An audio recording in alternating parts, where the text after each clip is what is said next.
반갑습니다, 여러분. 오늘이 벌써 2020년의 마지막 주일입니다. 여러분은 실감이 나는지 모르겠습니다. 목사님, 올 한 해가 너무 빨리 지나가 버린 것 같아요. 연초부터 코로나19라는 뉴스가 한 해 내내 우리를 괴롭히면서 뭔가를 제대로 해보기도 전에 한 해가 끝나버린 것 같다는 생각이 들더라고요. 원래 뉴스를 보면 무슨 특보, 무슨 특집 같은 이름은 며칠 정도, 뭐 길면 몇 주간 정도 나오는 게 보통인데, 올해 코로나19 특집은 뉴스마다 1년 내내 그런 이름이 붙을 정도니까요. 여러분의 학교 생활도 올해 많은 것들이 바뀌었을 겁니다. 특별히 중1인 친구들은 이제 처음으로 교복을 입고 학교를 가는 해였는데, 몇 주에 한 번씩 겨우 학교에 가거나, 아니면 뭐 몇 달 만에 뭔가를 하거나 뭐 이런 상황이었으니까요. 여러분은 교복 빨긴 했습니까? 한 달에 한두 번 학교 겨우 갔으니까 교복도 거의 새 것이 아닐까 싶어요. 2, 3학년 친구들도 이전과는 사뭇 다른 한 해를 보냈을 겁니다. 학교를 제대로 가지도 못하고, 또 여러분들은 학교가 끝난 후의 시간도 전과는 다를 것 같습니다. 뭐 이거 우리나라 학교만 그런 게 아니죠. 미국 같은 경우는 아예 한 학기를 통째로 쉬기도 했다고 하고요. 많은 나라들에서 많은 학생들이 아주 새로운 상황을 겪어야만 했습니다. 누구도 이런 상황을 예측하지 못했을 것 같아요. 2020년에 우리가 이렇게 밖에 나가는 것을 두려워하게 될 거라고 누가 생각을 했겠습니까? 매년 다양한 전염병들이 오고 갑니다. 새로운 병들이 생겨나고, 근데 그 중에 많은 것들은 치료제가 만들어지지 않지만 시간이 지나면서 자연스럽게 사라지기도 하고 그래요. 그런데 이렇게 갑자기 나타나서 전 세계 8천만 명 가까운 사람들이 감염시키고, 그 중에서 200만 명이 넘는 사람들이 죽게 만드는 뭐 이런 바이러스가 하필 2020년에 나타날 거라고는 누구도 생각을 하지 못했을 겁니다. 정말로 갑자기 일어난 일이죠. 마치 교통사고가 일어나듯이, 또는 한밤중에 도둑이 들듯이 오늘 뭐 이런 일들이 누구도 예상하지 못했다는 거죠. 근데 오늘 우리 성경을 읽어보니까 방금 이런 문장이 나옵니다. 도둑이 들듯이라는 말이죠. 우리 본문 10절을 같이 한번 읽어보겠습니다. 그러나 주의 날이 도둑같이 오리니 그날에는 하늘이 큰 소리로 떠나가고 물질이 뜨거운 불에 풀어지고 땅과 그 중에 있는 모든 일이 드러나리로다. 아멘. 2020년 코로나19를 아무도 예상하지 못했던 것처럼 오늘 성경에 베드로는 주의 날도 그렇게 아무도 예상하지 못할 때 올 거라고, 마치 도둑같이 올 거라고 쓰고 있습니다. 먼저 차근차근 한번 살펴보죠. 주의 날이란 무엇일까요? 주의 날이란 주님의 날이란 뜻이에요. 주님의 날. 여기서 주님은 예수님을 가리키죠. 2020년의 마지막 주일인 오늘은 이 주님의 날에 관한 이야기를 여러분과 좀 나눠보려고 합니다. 여러분, 주님의 날이 언제일까요? 우리는 이 말을 사실 많이 들어봤습니다. 언제 들어봤을까요? 주님의 날, 주일이죠, 주일. 우리는 일요일을 주일이라고 부릅니다. 그날 예수님이 부활하셨기 때문입니다.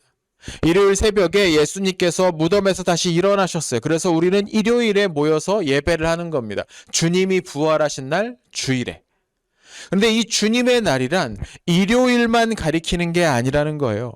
지금으로부터 아주 오래전, 2000년하고도 한 7, 800년 더 전부터 선지자들이라는 사람들이 나타나서 이 주의 날이라는 것을 말하기 시작했습니다. 선지자들이 말했던 주의 날, 주님의 날이란 하나님께서 직접 이 세상에 오시는 날, 저 하나님께서 이 세상에 오셔서 직접 다스리시는 날을 주님의 날이라고 말했습니다. 선지자들이 말하는 그 주님의 날에는 이 세상을 지배하는 모든 악한 사람들이 다 멸망하게 될 겁니다. 그날에는 악한 사람들 때문에 고생하던 사람들의 그 모든 괴로움이 다 끝나게 될 거예요. 하나님이 오시는 그날에 약한 친구들을 괴롭히던 사람들은 크게 벌을 받게 될 겁니다. 하나님의 그날에는 배신당하고 속임당하고 억울한 일을 경험했던 사람들은 그 풀리지 않았던 마음을 하나님께서 다 풀어주실 겁니다. 이게 선지자들이 말하던 주의 날이란 거죠. 이런 겁니다. 정리하면 두 가지예요. 첫 번째 하나는 악한 사람들이 징계를 받는 날이라는 거예요. 이 세상에는 자기가 가진 힘과 돈으로 처벌받지 않고 넘어갈 수 있었을지 모르지만 이 세상에서는 악한 일을 하고도 다른 사람의 눈에 띄지 않고 해서 피해갈 수 있었을지도 모르지만 주님의 날에는 그럴 수 없을 거라는 겁니다. 우리 하나님의 눈을 피할 수는 없는 거죠. 그래서 주님의 날이 되면 모든 악한 사람들이 저지른 그 일에 대한 하나님의 징계, 심판이 이루어질 거라는 거예요. 이게 주님의 날의 첫 번째 특징입니다. 또 하나, 두 번째 특징은 하나님을 믿는 사람들이 복을 받게 되는 날이라는 겁니다. 원래 복은 하나님이 주시는 거니까. 하나님을 잘 믿는, 하나님의 말씀에 순종하는 사람은 늘 복을 받아야 되죠. 그런데 이 세상에서는 그렇게 되지 않을 때가 많이 있습니다. 선한 사람이 억울한 일을 당하고 하나님의 말씀 따라 살려고 애쓰면 애쓸수록 손해를 보는 경우가 있어요. 왜 그럴까요? 이 세상에 죄인들이 너무 많아서입니다. 그 많은 죄인들이 하나님이 만드신 이 아름다운 세상의 구조를 망가뜨려 버렸어요.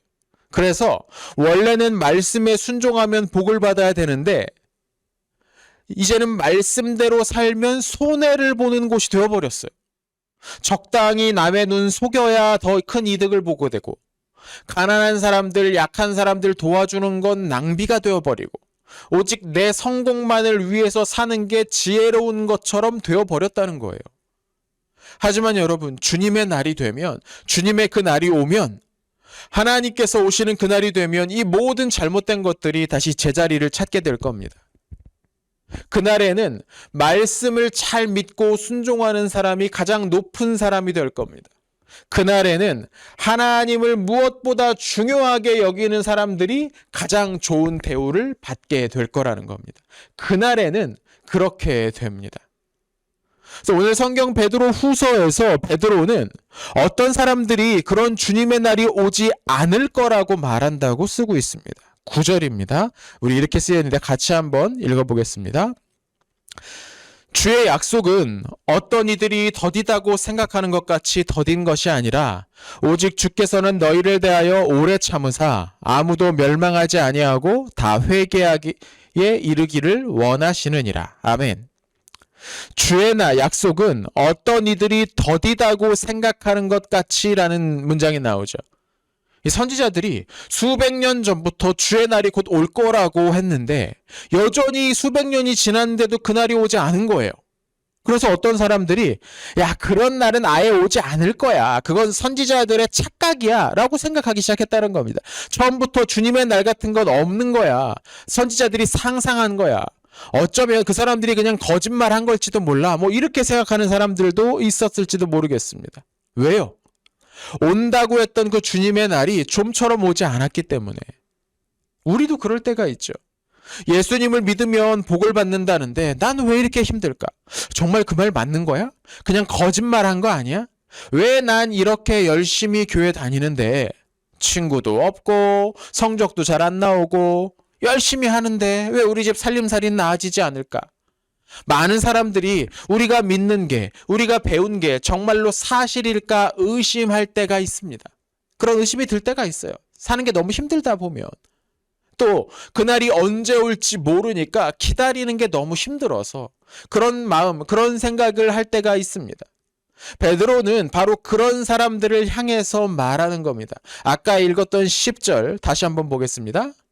그러나 주의 날이 도둑같이 오리니 그날에는 하늘이 큰 소리로 떠나가고 물질이 뜨거운 불에 풀어지고 땅과 그 중에 있는 모든 일이 드러나리로다. 아멘. 그날이 도둑같이 올 거라는 겁니다.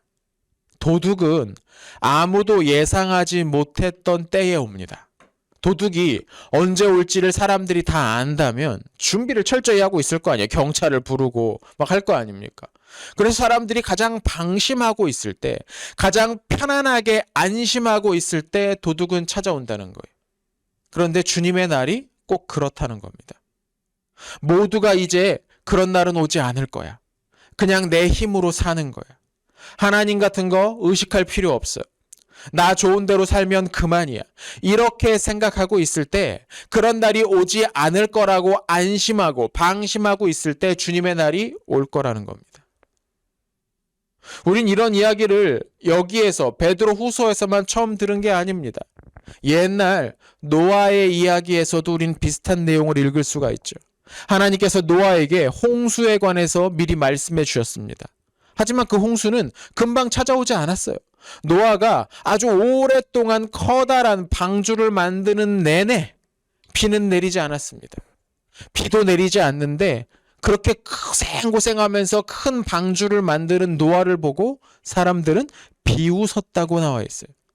노아가 바보 같은 짓을 한다고, 나이를 많이 먹었더니 정신이 어떻게 된 거 아니냐고, 멍청하다고 뭐 그렇게 비웃고 조롱했습니다. 하지만 사람들이 그렇게 방심하고 있었을 때 노아가 전해주는 하나님의 말씀을 무시하고 자기의 뜻대로만, 자기 마음대로만, 자기의 욕심대로만 살고 있었을 그때에 마침내 갑자기 비가 내리기 시작한 겁니다. 갑자기 찾아온 그날에 준비하지 않았던 모든 사람들은 모두 큰 후회 속에서 물에 빠져버릴 수밖에 없었을 겁니다. 소돔성의 이야기도 많이들 알 겁니다. 그 성에는 아브라함의 조카인 롯이 살고 있었습니다. 롯은 아브라함만큼은 아니었지만 그래도 하나님을 알고 하나님 말씀대로 살려고 애쓰던 사람이었어요. 하지만 소돔성 사람들은 그러지 못했죠. 소돔성 사람들은 온갖 악한 일을 저지르면서도 아무런 죄책감을 느끼지 않았던 사람들이었습니다. 소돔성 사람들은 힘 있는 사람들이 약한 사람들을 괴롭히고 약탈하고 빼앗았지만 세상이 원래 그런 거라고, 남들 다 그렇게 산다고 그 핑계를 대면서 자기 마음대로 살았던 거죠. 어느 날 천사들이 나타나서 롯에게 경고를 합니다. 서둘러 이 성을 떠나야 된다. 하나님의 징계가 곧 이 성에 내려질 것이다. 롯은 천사의 말을 듣고 자신의 가족들과 함께 성을 빠져나왔죠. 하지만 롯의 경고를 듣지 않았던 사위들은 소돔성 사람들답게 그 말을 아예 믿지 않다가 결국 소돔성이 멸망할 때 다 그 흔적도 찾아볼 수 없게 되어버렸습니다. 우리의 주님의 날도 이렇게 오게 될 거라는 거예요. 노아의 때처럼, 소돔의 심판처럼.